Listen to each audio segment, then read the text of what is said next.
Hello friends, Tokjo here, and today we will do long overdue Sora trailer impression. To be honest, Sora as a character initially a bit disappointed me, but after a while I changed my mind a bit, and by bit I mean by a lot, and now I think he is a perfect finish for this DLC pack, but also for whole Smash Ultimate. Why will you ask? Well, you will know in a second if you stay with me in this video. But first, if you like this content, please consider becoming my sub or spiking that like button.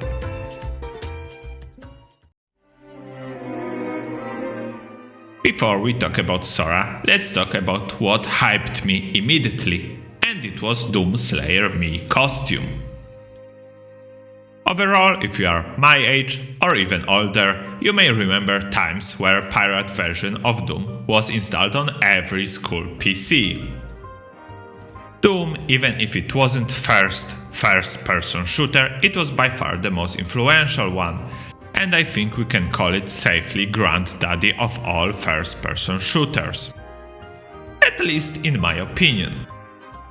There are two reasons that I believe Doomslayer fits a bit better as Mii costume than as full-fledged fighter. First of all, as I mentioned, Doom is OG shooting game, so I believe Doomslayer will be mostly a zoner. Although, knowing Sakurai and his team, I'm more than sure that they would create fun to play as and fun to play against character. But there is other reason I think Doomslayer fits a bit better as costume.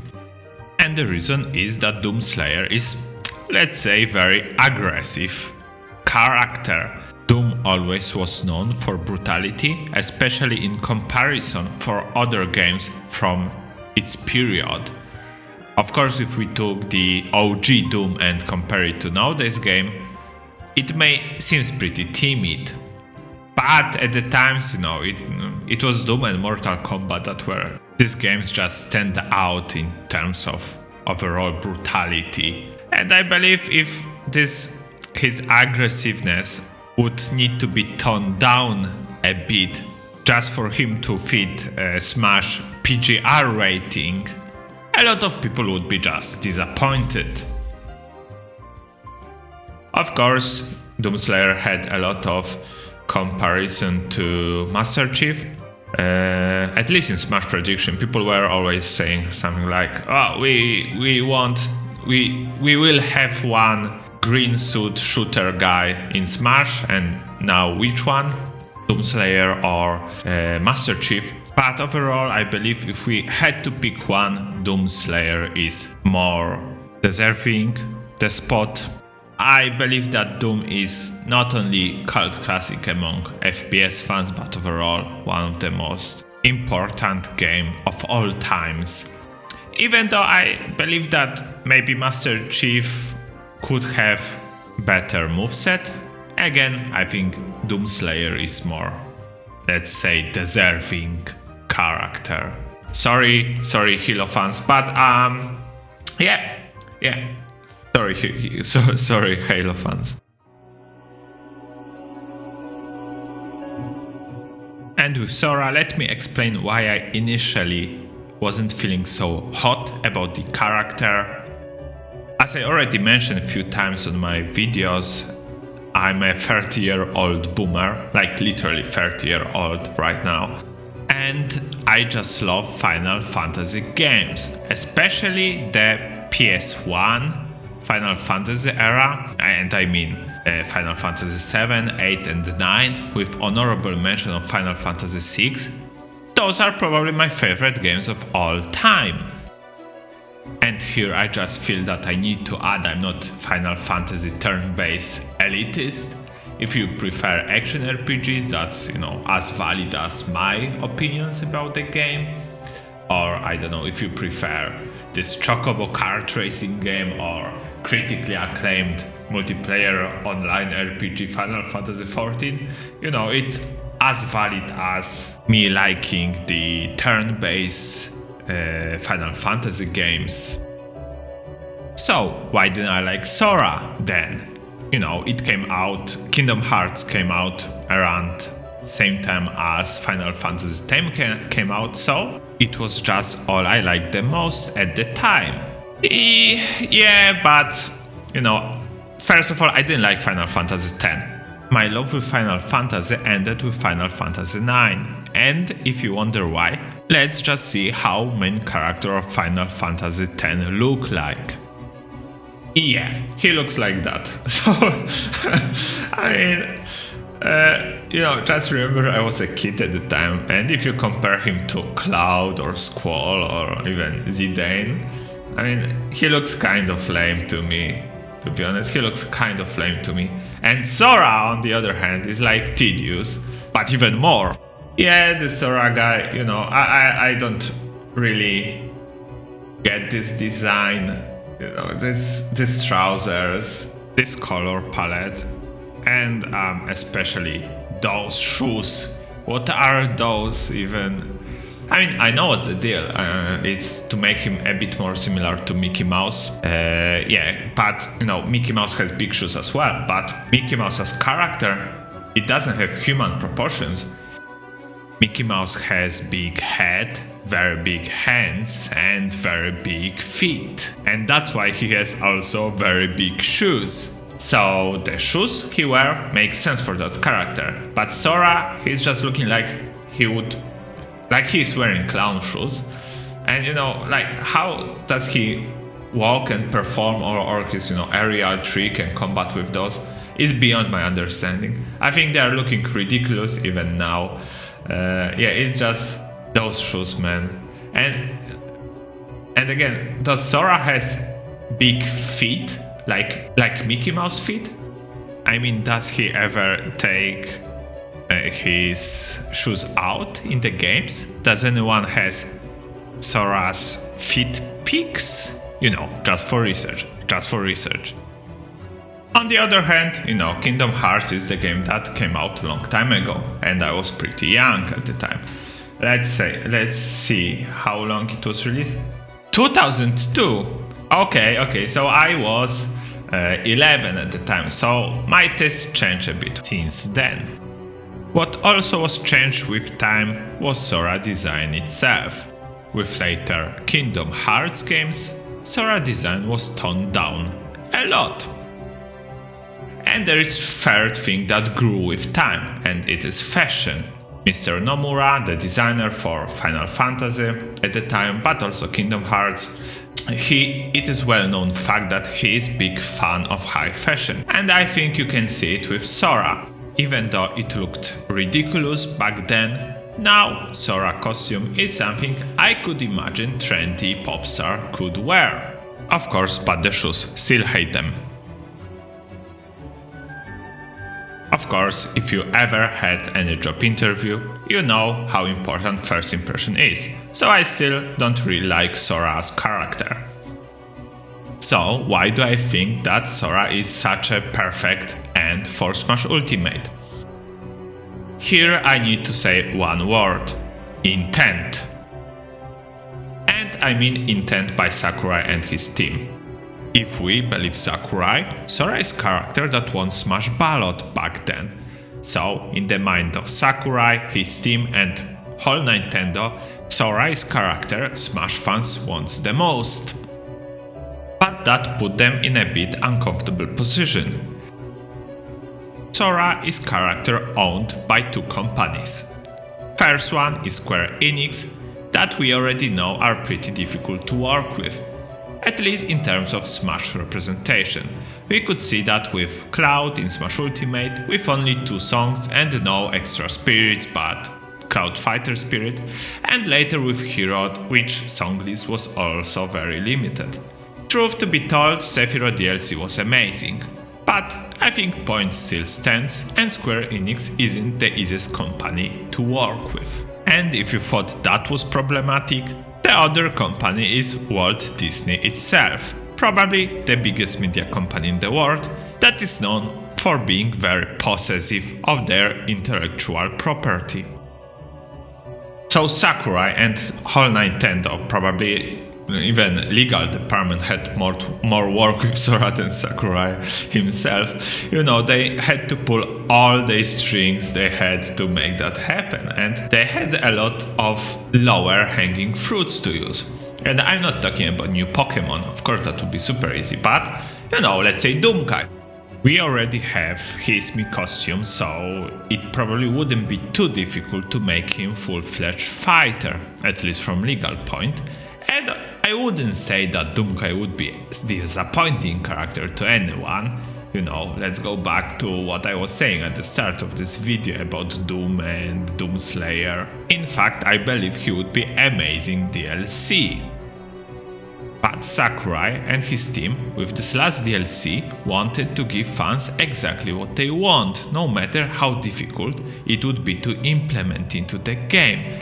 And I find it really amazing just how many companies would do this. Smash Ultimate is probably my favorite game of all time, and the amount of care that is put in every each of its massive roster, make me just respect and be thankful to Sakurai every time I play it. Offline. Yeah, and knowing that he really wanted to please his fans so much with this last character, it just makes me hype a bit. It just makes me hype, even though I'm not hype particular about Sora, but about this intent and work that Sakurai had to do to make it happen. It just makes me happy, man. What can I say? Now, let's talk a bit about Sora gameplay. I heard a lot of voices that Sora is a top tier, or maybe that even his new Bayonetta. Well, I would be very careful with strong opinions like that, especially said before Sora is released. But I must admit that some tools that Sora have a bit frighten me as a competitor. Although, I think it's much too early to determine if he would be low tier, high tier, top tier, or broken tier. Probably when he's out we would know much more, but very often this first impression, even made by pro players, are wrong. It was case with Min when she was said to be mid or low tier. It was said with Byleth that also was considered lower tier, maybe lower mid tier, but now MK Leo is winning majors with her. It was said with Game & Watch when game was out. It was said with Wolf when game was out.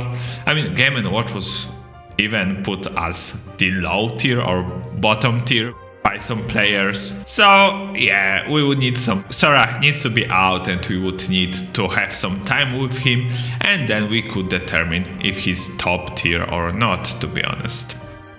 But as I mentioned, I am a bit scared about some of his tools. Especially about everything. I have strong prediction that he may not be the best character in the game, but he may be the DLC that would change the meta the most. Sora, for me, looks a bit like, low tier destroyer. First of all, he has big disjoint, good combos. Just imagine what Sora would do to heavies, and especially Donkey Kong, that poor monkey. So disjoint combos, very strong neutral, I believe, with this side B that works basically like Pikachu quick attack, right? He can go towards your enemy and back, and he can use it 3 times, so even better than Pikachu, although if he hit enemy shield, the distance is pretty short. But still, I believe if you do, one side B forward towards enemy and then 2 back to run away from him, it looks unpunishable, at least by most of the cast, and especially by low tiers. And other very strong tool that he will have would be edge guarding and ledge trapping. So whenever you will be off stage, you will be in big trouble. So first of all, he can go very, very deep. With his amazing recovery, he can go basically as deep as he wants to. Then, I don't know if he has real multi-hits, but he has these jab combos in the air that basically can, put him in one place and put hitbox after hitbox in very quick succession. So he can just block big amount of space off stage if he wants to. That would be very bad for characters that have pretty linear recovery. So he can go there, start doing jab combo, again with very big disjointed keyblades, so it would be very difficult to challenge. Other thing is his neutral B, especially that second iteration of it, which just put 3 thunders. And if we see on this clip, those 3 thunders starts above the Sora and goes at the very bottom of the stage. So it would destroy so many recoveries. Whenever you would like to go low against Sora, he can just run off the stage and do neutral B. And if you manage to pass him, if he's late when he's running out of the stage, he can always reverse that skill, and cover basically everything. It's ridiculous. This skill is just ridiculous.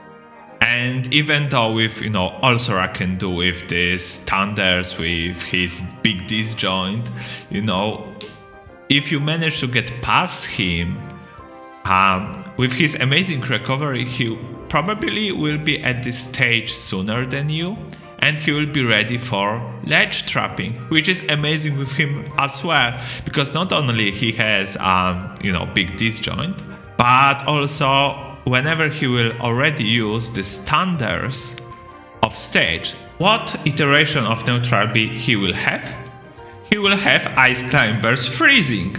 So he can, similar like Ice Climber, just stand on the ledge and do neutral B. And that would beat most of wake up options, because it has a very big range, probably at range most of the get up attacks. And it covers basically all get up options, maybe all but ledge hang. Whenever you played against Ice Climbers, you know how good this skill is. So Sora not only has amazing edge guard, but he also has amazing ledge trap, and that's even more ridiculous for that character.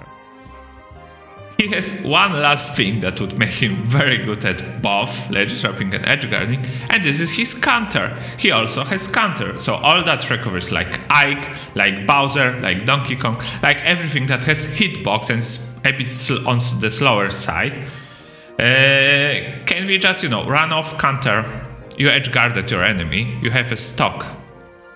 It's crazy how good he will be in edge guarding, and also he will be very good at ledge trapping, I imagine, and he will have pretty decent neutral game.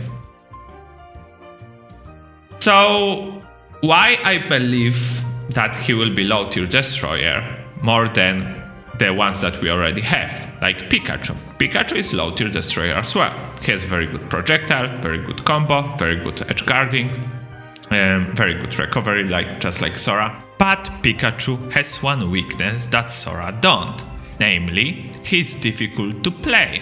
So he doesn't really fit as pocket or secondary character. Just imagine how much practice his recovery needs to be used effectively. But Sora, even in the words of Sakurai, is easy character. He was designed to be pretty easy character. So if you have problems with any low tiers, you can just pick Sora as your pocket or as your secondary and just destroy all those characters. So I'm afraid that tournaments with very good run by all these Piranha plants or DDDs or like K rules, I think that times may be over as soon as Sora is released. And that makes me pretty sad, because I am always rooting for low tiers at any tournament. So, to sum it up, I believe Sora won't be the best character in the game, but also he will be the character that will center Smash Ultimate meta around top and very high tiers only. And to be honest, that makes me a bit sad. Of course, we won't know for sure until Sora is out and, tested by the best players. As far as we know for now, he may be like bottom 1, right? And what do you think about Sora? Please let me know in the comments, and if you enjoyed this content, again, consider becoming my sub, or spiking that like button. And if you like memes, consider visiting my other channel where I post Smash memes few times per week. With all that said, thank you for watching video and Tokyo out!